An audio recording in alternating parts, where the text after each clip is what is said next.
Bem, pessoal, vamos ver aqui então o resultado das duas questões, né? Vi que deu trabalho, realmente é assim mesmo. O importante é a gente estar praticando, tá? Essa primeira é mais tranquilo, né? A gente fez. Lembrando que a gente está achando só o AREM, tá? O AREM tem, consequentemente, o valor dele é baixo, tá? Quando a gente vai fazer o VDV, aí realmente o valor ele pode ser um pouco acima de 21, que chegaria, no caso, acima do limite inaceitável, né? Tá certo? Então vamos lá. A gente fez aqui a inclusão. Vou colocar as duas questões. A questão 1, né, que é relacionado apenas a enquadramento, né, do que tem da coluna esquerda para a coluna direita, né, que a gente colocou nessas duas atividades. E a segunda é a questão da aplicabilidade da equação de mão e braço para achar a nossa aceleração resultante normalizada. Vamos lá. Pelo que eu vi aqui, todos acertaram, tá? Aí o nosso branqueamento nas extremidades dos dedos será relacionado a qual item? Opa, pulei. dB, né? Decibéis. Decibéis é qual item? Item 4, né? Metros por segundo ao quadrado. Branqueamento das extremidades dos dedos. Efeito no organismo. Item 5. Vertical com sentido dos pés para a cabeça. Lembrando que são os eixos relacionados a braço e mão, né? Não é o relacionado a corpo inteiro, né? 3 é 6, eixo Z para corpo inteiro. Vertical com sentido de cima para baixo. 7, eixo X para mãos e braços. Procedimento técnico para avaliação de vibração de corpo inteiro, no caso a nossa NHO. O item 2, NHO 09. Medidor de vibrações será o número 1, acelerômetro. E o procedimento técnico para avaliação de vibração de mãos e braços, consequentemente, o último item que sobrou, que é a NHO 10, as duas NHOs finais que a gente assistiu, que a gente está aprendendo um pouco agora. Com relação à equação, né, eu vi que já teve uma diferença grande nos resultados de vocês, mas não vejo problema nisso, tá? O importante que eu quero não é acertar o valor final agora, é aplicar o conceito, entender o conceito, o passo a passo, né? Coloquei essa questão um pouco mais simples para que a gente faça exatamente esse passo a passo. Como é a questão? O ciclo de exposição de um trabalhador à vibração foi determinado, já tem tudo. Sabendo-se que o mesmo é representativo e a exposição diária total dele é de 6 horas. Ele só fica 6 horas nessa atividade. Então, consequentemente, ele só trabalha 6 horas. Não estou dizendo mais nada de trabalhar em outra situação, em outro local. Então, vamos considerar as 6 horas de exposição. Faça uma análise da exposição. O ciclo dele determinado, que ele colocou aqui, foi de aceleração ponderada equivalente no eixo mais significativo em metros por segundo ao quadrado, variou 2,1 em um tempo de 10 minutos, 3,9 em 8 minutos, 4,2 em 2 minutos, 1,3 em 4 minutos, 7,1 em 6 minutos. Aqui são as componentes selecionadas já.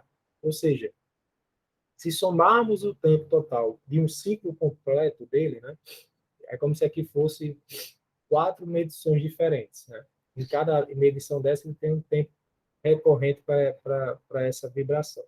Então, se a gente somar esse tempo aqui, 10 mais 8, mais 2, mais 4, mais 6, vai dar exatamente 30 minutos. Como ele repete esse ciclo em 6 horas, qual vai ser a repetitividade desse ciclo? A repetitividade desse ciclo vai ser de 12 vezes na jornada de 6 horas. Já temos, então, os valores. Agora, vamos aplicar na equação. Primeiro, a gente vai ver aqui, ó, sendo o ciclo apresentado representativo da exposição do operador, verificamos que, para uma exposição total de 6 horas, né, ele trabalhou 6 horas, os tempos no ciclo devem ser multiplicados por 12, seriam as 12 repetições, pois o ciclo é conforme a atividade informada, ou seja, 30 minutos cada ciclo, uma atividade de 6 horas, 12 ciclos. Então, a gente vai primeiro achar o ARE, que é 1 sobre T, que é o tempo de atividade exposto à vibração, em minutos.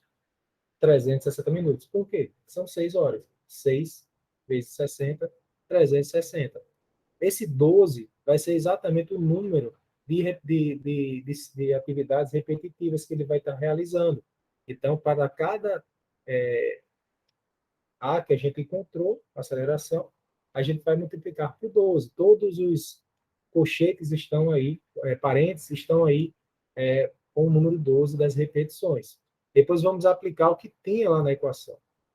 2,1, então, 12, que é a repetição, vezes 2,1 ao quadrado, vezes 10, que é o tempo em minutos dessa primeira medição.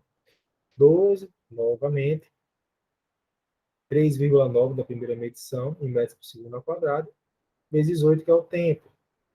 12, repetido novamente, a terceira medição, 4,2 metros por segundo ao quadrado, vezes 2 minutos da exposição. 12 vezes 1,3, que é da exposição, da quarta exposição que a gente tem aqui já o resultado, vezes 4, que é o minuto desta exposição. E 12, 7,1, que é o que tem no quadro, vezes 6, que é o tempo. Aplicando toda a equação, encontramos o resultante, a aceleração resultante de 4,1. Lembrando-se que não terminou por aí.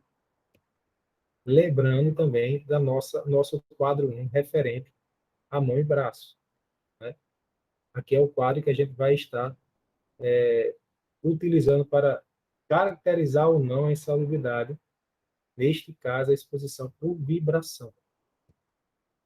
Aplicando o AREM, esquece esse 8, né? Para análise segundo a diretiva europeia, né, devemos determinar o A correspondente à aceleração AREM, que é descrita na NHO 10. Ou seja, se a gente achou essa forma de cima aqui, essa equação de cima, já é anterior que a gente já fez, tá? É só repetir aqui para ficar mais claro, que é esse 4,1 final aí. Só que eu preciso normalizar ela, ou seja, deixar em 8 horas. A gente viu questões nos vídeos que passamos, onde geralmente a relação é o contrário. Se trabalha 8 horas e 48 minutos, se trabalha 9 horas.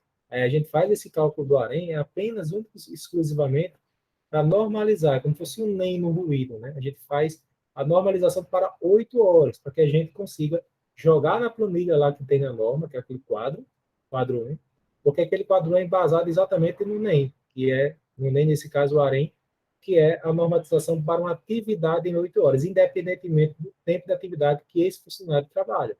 Porque quando a gente joga no AREM, a equivalência desse resultado é em cima de 8 horas de trabalho. Então, se a gente tem um área que tem 4,1, a gente vai multiplicar pela raiz quadrada do T, que são as 6 horas que ele trabalha, pelo 8, que são as 8 horas da normatização. Então, o resultado final vai ser 3,6. Não sei se alguém mandou esse resultado. Dessa forma, como a gente viu, 2,5 metros por segundo ao quadrado. Então, foi superado o recomendações preventivas, certo? Aqui, ó, 2,5. Acima do nível de ação, adoção de medidas preventivas. Não tem muito mistério, né, pessoal? É só questão de aplicabilidade. A única interpretação que a gente precisava mais, assim, em maior detalhe, seria exatamente verificar a soma do tempo do ciclo completo das 5 atividades, que daria 30 minutos, verificando que ele trabalha 6 horas, 12 repetições. Eu coloquei aqui, está lá também no material, essa outra atividade, que é para enviar, certo? Pelo andar da carruagem aqui pelo horário, não vai dar mais para a gente fazer hoje. Aí, eu pensava em deixar vocês fazerem e entregar no final do horário, mas deixar para enviar até terça-feira, tá, pessoal? É dia 31, né, finalzinho do mês. Vocês enviam a atividade, faz os 3 grupos, né? E vocês vão informar para mim se a atividade é insalubre, caso não seja, né, qual o enquadramento que ficou, informar se há necessidade de medidas preventivas e quais seriam elas. E sempre verificar a análise da atividade com o que tem na NHO. Então, o trabalhador utiliza as seguintes ferramentas em sequência, né? A número 1 por 1 hora, a número 2 por 30 minutos, a número 3 por 1 hora.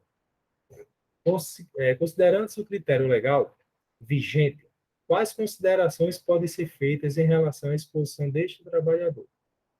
Isso aí é o final do resultado do como vocês fizerem o AREM, certo? Professor, e nesse caso a gente considera que ele trabalha 8 horas? Vocês vão ter que dar uma analisada, tá? Mas considera 8 horas, certo? Certo. Lembrando que no final vai ser 8 horas de todo jeito, tá? O AREM. A questão é que vocês vão ter que somar aí o tempo que eles estão em exposição. Lembre-se disso. Atividade 1, atividade 2, atividade 3. No caso aí, você vai dar 2 horas e meia, certo? Vamos falar um pouquinho aqui de conceitos de radiações. Basicamente, o que tem na NR, certo? Para os efeitos dessa norma, são radiações não ionizantes, geralmente. Né? Microondas, ultravioletas e laser. Dificilmente a gente tem atividades nessa, mas na indústria tem, né? Mas não é sempre, não é em qualquer área que a gente vai ter. As operações ou atividades que exponham os trabalhadores a radiações não ionizantes sem a proteção adequada serão consideradas insalubres, em decorrência do laudo de inspeção realizada no local de trabalho, ou seja, não pede nem medição, né? Se tiver qualificado, foi feita a identificação, já se fala em insalubridade, mas com laudo de um profissional. As atividades e operações que expõem o trabalhador à radiação de luz negra, que é ultravioleta da faixa de 400 e 320 nanômetros, não serão consideradas insalubres. Tudo isso tem na mão. Né? Já a radiação ionizante são atividades ou operações onde os trabalhadores possam ser expostos a radiações ionizantes, os limites de tolerância, os princípios, as obrigações e controles básicos para a proteção do homem e do seu meio ambiente contra possíveis efeitos indevidos causados pela radiação ionizante são constantes na norma CMEM 3.01, Diretrizes Básicas de Proteção Radiológica, de março de 2014, aprovada pela Resolução CNEM, número 164 de 2014, ou aquela que venha a substituí-la. Sempre citam essa questão de substituição, porque sempre há atualizações.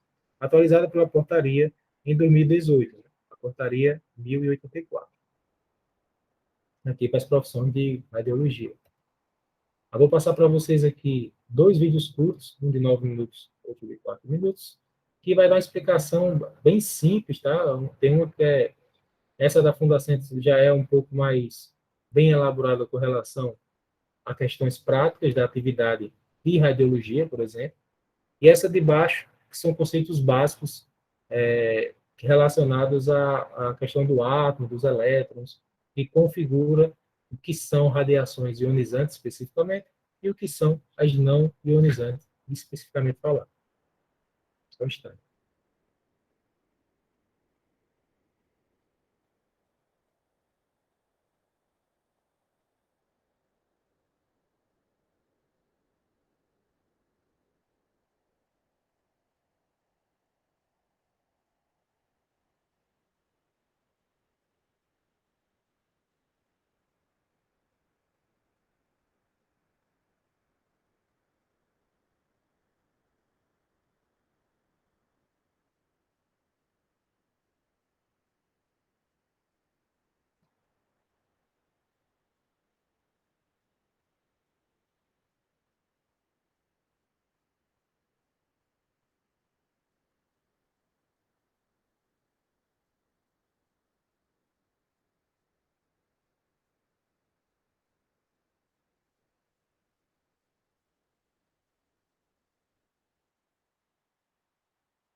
Deixa eu terminar até ajudar um pouquinho.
O próximo. Do lado de fora, os pacientes esperam a vez de fazer uma radiografia. Do lado de dentro, o técnico em radiologia precisa estar devidamente protegido da radiação para que o seu trabalho, tão importante para a saúde dos outros, não prejudique sua própria saúde. Este programa é um alerta aos profissionais que trabalham com radiação ionizante, em especial aqueles que trabalham em setores de complemento de diagnóstico, operando aparelhos de raio-x. E é muito importante para todos, mesmo para quem não trabalha nesta área. A radiação ionizante é aquela que tem energia suficiente para arrancar elétrons da matéria. Explicando melhor, o corpo humano é formado por partículas invisíveis a olho nu, chamadas átomos. Os átomos, por sua vez, são formados por partículas ainda menores, entre as quais estão os elétrons. Quando as pessoas são expostas à radiação ionizante, como os raios-x, por exemplo, os elétrons se soltam dos átomos, alterando a estrutura da matéria que forma o corpo humano. A interação da radiação ionizante com o organismo humano, ela é capaz de produzir radicais livres de oxigênio. E que depois esses radicais livres atuam de certa forma, interagindo com a membrana celular e com a célula de uma forma geral, lesando em diversos graus a célula. E a partir daí, ela faz uma reação em cadeia. Ela produz lesão numa célula, essa célula lesada produz material citotóxico, que a gente chama, com toxicidade celular, que vai lesando daí em diante outras células. O próximo. Dificilmente as pessoas que se submetem a radiografias eventuais sofrerão consequências da exposição excessiva à radiação. O risco existe essencialmente para o profissional que realiza o exame. Além do conhecimento para posicionar o paciente e operar o equipamento, produzindo assim uma radiografia de qualidade, o técnico deve estar informado sobre os aparatos que devem ser utilizados para reduzir a dose de radiação que ele vai receber.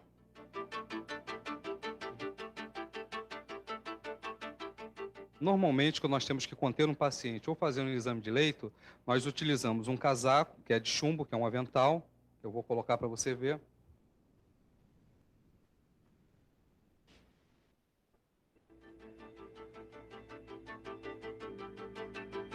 E um protetor de tireoide, né, para proteger a glândula tireoide. Todos os efeitos seriam minimizados utilizando os equipamentos de segurança. E quando contém um paciente também, luvas, né, se fosse segurar diretamente um paciente, que não é o nosso caso aqui. Para que serve o dosímetro? O dosímetro serve para saber qual foi a quantidade de radiação que eu acumulei durante um mês. O dosímetro é que a gente chama de monitor. Ele é individual e intransferível. Ele é um objeto que tem um cristal dentro e que mede a quantidade de radiação, vem uma dosagem ao término do mês, que a gente verifica se houve exposição indevida do funcionário, do profissional, ou não. A portaria 453 do Ministério da Saúde foi estabelecida em junho de 1998, né, quando ela estabeleceu políticas para a prevenção de raio-x odontológico e radiodiagnóstico no território nacional. Essa portaria, ela estabelece desde mecanismos de práticas, né, sob o ponto de vista de legislação, de normatização, dos ambientes de trabalho, das condições de proteção, dos controles de qualidades em equipamentos, toda uma série de procedimentos que são estabelecidos como se fosse um capítulo técnico que versasse sobre a questão da prevenção da exposição e dos mecanismos de que podem ser utilizados tanto do seu ponto de vista no ambiente e também junto aos trabalhadores, para que possam ser prevenidos a exposição a radiações ionizantes. A legislação, então, no caso, é uma norma da CENEM, a 301, que estabelece diretrizes básicas de radioproteção. Essa norma em vigência no Brasil, aí, ela foi alterada, a última alteração dela é em 1988, e ela estabelece, então, o limite de 50 milisievert por ano para trabalhador. Para público, o limite é 1 milisievert ano. Na verdade, o empregador deve se buscar, então, a orientação, do seu ponto de vista, dos técnicos que estão responsáveis por essa dosimetria, por esse controle dosimétrico, porque uma vez ultrapassado o limite, está indicando uma exposição excessiva. Ao empregador, cabe ainda realizar a manutenção dos equipamentos, zelar pela blindagem das salas de raio-x, oferecer treinamento periódico aos técnicos em radiologia e exigir que eles usem todos os aparatos para evitar consequências mais graves da radiação ionizante. A maior consequência da radiação ionizante no organismo humano são as modificações celulares a nível de DNA. A gente tem algumas lesões de pele, temos lesões cromossomiais, aberrações em fetos, leucemias e cataratas. Basicamente, são modificações celulares causadas pela ionização das radiações. Na verdade, as radiações ionizantes são efeitos estocásticos. Eles se acumulam ao longo dos tempos e mais à frente a gente pode ver. Podem vir com 2 anos, depende, é diretamente proporcional à quantidade de radiação e o tempo que essa pessoa, que esse profissional se expôs à radiação. Que não acontece normalmente hoje, porque a maioria dos serviços trabalha com monitores de radiações, barreiras plombíferas, vidros plombíferos, trabalham dentro das normas de segurança. Apesar de todo o risco que a atividade oferece, muitas clínicas e hospitais do país parecem desconhecer as exigências da Portaria 453 do Ministério da Saúde. O dia a dia enlouquecedor e as péssimas condições de trabalho também parecem anestesiar os técnicos de radiologia no que se refere aos cuidados com a própria saúde.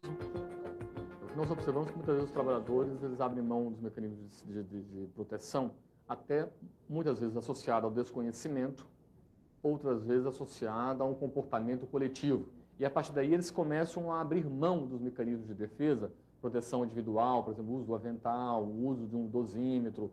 Eles começam a abrir mão desses mecanismos por muitas vezes não acreditar, ou até por observar que o grupo de trabalhadores, colegas deles, não utilizam aqueles mecanismos.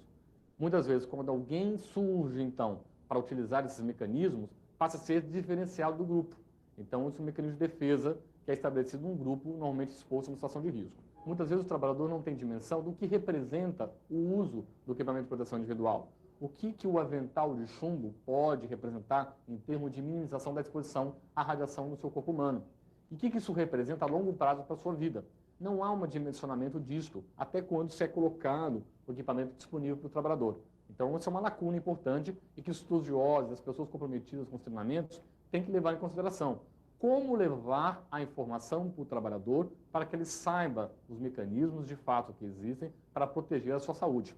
Lógico que o equipamento de proteção individual não elimina o equipamento de proteção coletiva, ou seja, quais são os mecanismos que a instituição, o estabelecimento deve dispor para proteger de maneira coletiva a exposição à radiação dos seus trabalhadores. Muitos problemas relacionados com a saúde do trabalhador poderiam ser resolvidos ou amenizados com a oferta de melhores condições de trabalho. Por outro lado, de nada adianta salas blindadas e bem aparelhadas se o trabalhador não recebe treinamento adequado, que lhe permita conhecer e utilizar os equipamentos de proteção e seguir os procedimentos básicos de segurança. Quando se especializam em radiologia, os técnicos são informados dos direitos e deveres da sua atividade. Mas a instituição que o contrata pode colaborar para sensibilizar este profissional, mostrando-se zelosa pela sua saúde. Quando o profissional se sente valorizado, responde trabalhando com dedicação, o que só traz benefícios para o empregador. Fundacem, trabalhando pela segurança e saúde de quem trabalha.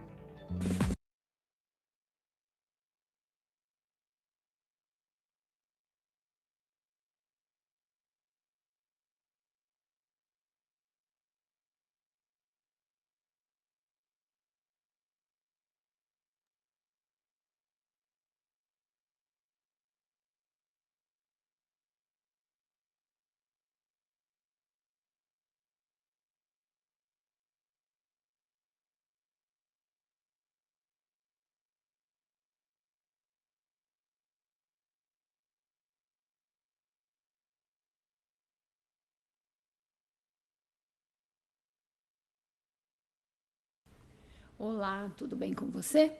Aqui é Ana Cláudia, da Academia de Radiologia. E eu resolvi trazer para você alguns vídeos de conteúdos básicos para ajudar cada vez mais no seu processo de formação. Porque lembrando que a academia quer transformar estudantes em experts. Então, se você não está inscrito aqui na nossa academia, já se inscreva, ative lá as notificações e não esquece de deixar o seu joinha. Então, vamos falar hoje sobre as radiações ionizantes. Então, é importante que a gente lembre aí do conceito, da estrutura do átomo que a gente colocou aqui nesse slide. Então, nós temos lá o núcleo constituído por prótons e nêutrons e a eletrosfera. Então, esses conceitos são importantes exatamente porque eles ocorrem nessa estrutura e, basicamente, ocorre na eletrosfera, que é onde estão os elétrons. Então, quando falamos de radiação ionizante, é aquela que produz íon, é aquela que tem a capacidade, ao incidir em um meio, de arrancar elétrons desse meio e, com isso, produz um íon.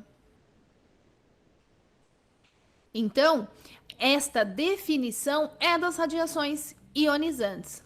Então, elas possuem a capacidade, ou seja, a energia suficiente para remover um elétron orbital do átomo, ou seja, aqueles elétrons que estão na eletrosfera, porque essa radiação vai interagir com eles.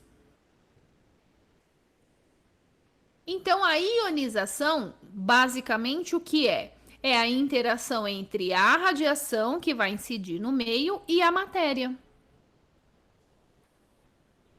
Quais são as radiações ionizantes? Então, nós temos os raios X e os raios gama, porque são radiações que possuem maior energia. Então, lá no espectro eletromagnético, elas são as duas últimas radiações, são aquelas que possuem maior energia, então terão essa capacidade de arrancar elétrons do átomo. E aí, essas radiações, elas têm duas categorias: a radiação natural e a radiação artificial. Bom, e as radiações que são classificadas como não ionizantes? Então, essas radiações classificadas aí como não ionizantes são aquelas que vão ter energia menor, consequentemente não vão conseguir arrancar o elétron do átomo, mas sim causar uma excitação. O que é a excitação? A excitação é quando um elétron orbital salta para uma outra camada. Ele não é arrancado do átomo, mas sim ele faz um salto de uma camada para outra. Então, ele fica excitado e depois ele volta para a sua camada de origem, podendo, voltar para a sua camada de origem. Quais são as radiações classificadas como não ionizantes? Então, nós temos lá as ondas de rádio, TV, infravermelho, as micro-ondas, luz visível e ultravioleta. Lembrando que ultravioleta, as mais energéticas, ou seja, aquelas que possuem mais energia, já possuem uma capacidade de ionizar algum tipo de meio. Então, por isso que o ultravioleta está ali naquele meio. As que têm ultravioleta de baixa energia são classificadas como não ionizantes. E as ultravioletas de maior energia já podem entrar na classificação das ionizantes. Então, eu espero que você tenha aí entendido o conceito de radiações ionizantes e não ionizantes. Então, nessa videoaula rápida, você aprendeu aí o que é uma radiação ionizante, que são os raios X e raio gama, que vão ter bastante energia e, consequentemente, consegue ionizar, arrancar elétrons do átomo, e as não ionizantes, que têm energia menor e simplesmente fazem com que os elétrons saltem de uma camada para outra, causando uma excitação nesse meio. E eu vejo você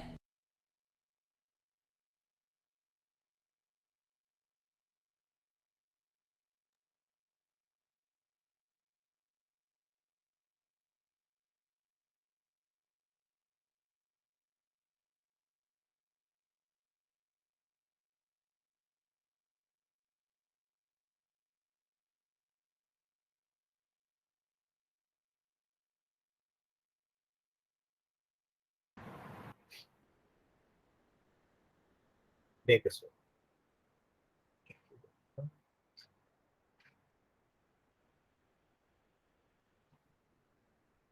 Mas só lembrando, pessoal, que os próximos 2 sábados, que serão nossos encontros. Acredito que na sexta-feira será o professor, ou professora, né, não sei.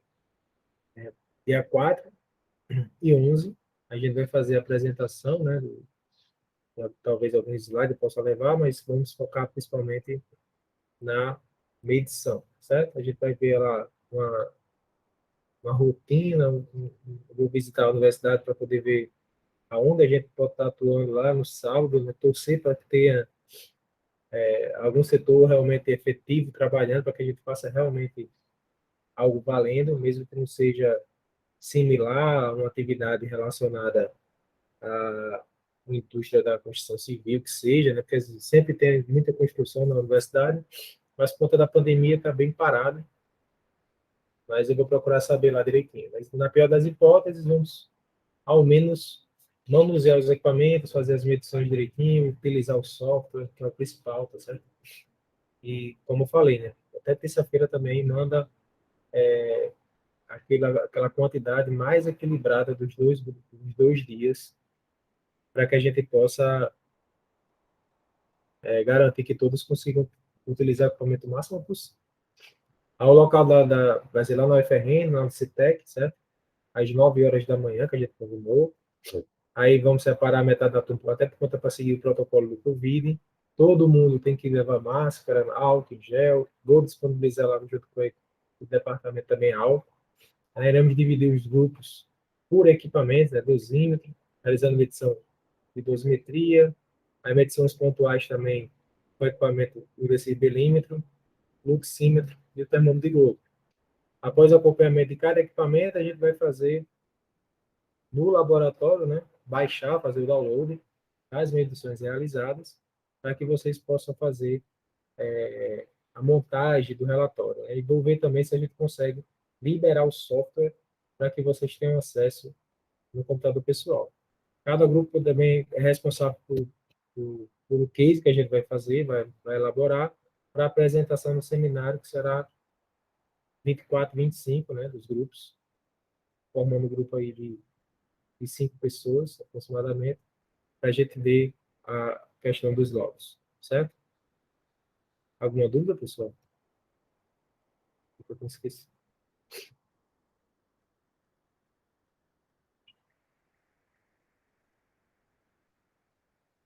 Professor, vai ser manhã e tarde, no sábado? Então, a gente vai fazer o possível para terminar pela manhã, até o início da tarde. Aí já libera. Aí, a opção de vocês, eu posso deixar o laboratório à disposição para quem quiser já se reunir após o almoço, ou estão liberados. Professor, também era bom mandar a localização de onde vai ser, porque eu não sou de Natal, aí eu não conheço o UFRN. Viu? Valeu. Quando eu estiver na UFRN, eu já mando a localização para o grupo. Beleza. Como será a divisão dos grupos, professor? Digo assim, o grupo que vai no dia será o mesmo do trabalho, é isso?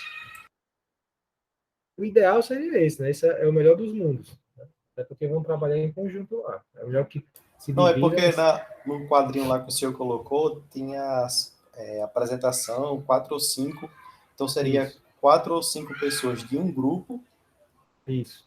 Entendi. Para a apresentação do seminário.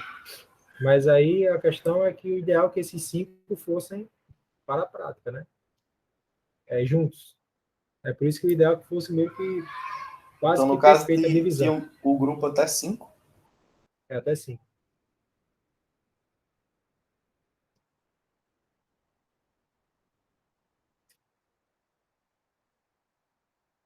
Se não tiverem mais dúvidas, pessoal, estamos liberados. Ok? Vou parar a gravação.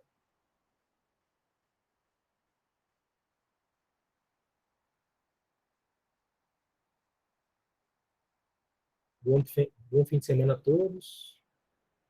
Valeu, professor. Tudo de bom. Valeu. Para quem for sábado, né? Até sábado.